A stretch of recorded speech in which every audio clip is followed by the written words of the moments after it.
Hi, boys and girls. It's Mrs. Augustine here. Today, for our math, we're going to be doing our topic 14 reteaching. So, tomorrow we will be having our math test. And so, this is just going to be like a quick review. You should be able to do a majority of this on your own, but I will be here to read the directions for you and also guide you through it just in case there isn't anyone nearby to help. So, of course, you're going to write your name on the tippy top of your paper.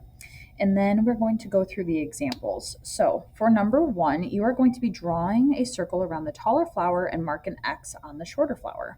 So the way that you're going to do number 1 is identical to the exact example that they gave to your left. So for example, they circled the longer glue stick and then they X'd out the shorter glue stick. So that's something that you would go ahead and do. All right, for set B, we have draw a circle around the bucket that contains more water and mark an X on the bucket that contains less water. So you're going to follow the directions here, again, very similarly to how they did in your example to your left. After you have gone ahead and done that, you may flip over your paper.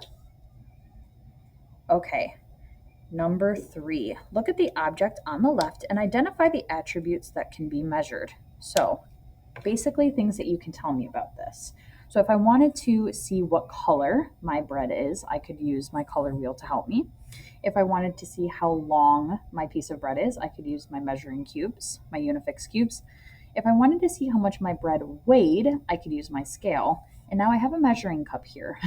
A measuring cup is not necessarily something that I could use to measure its attributes, so maybe I would X that one out. If you do need some help or some guidance with this, again, the example over here can help you. And then for set D, it says, for number 4, make a cube train with the number of cubes shown, compare the length of the cube train to the object, and then draw a circle around the one that is longer. So I have 3 cubes here, and if you just have anything in the shape of a square, like a small shape similar in size to this, like if you have any dice at home, then you can put your 6 here. I will tell you there's a good chance this one might be longer than this one. So there's your hint for that one. But again, if you have it, great. If not, then that's okay. And we are using the picture of the ladder. We're not thinking about like a real actual ladder for that one. So again, you're just going to circle your pictures that answer your questions for 1, 2, 3, and 4. And if you needed to pause the video at all to help you with the questions, feel free.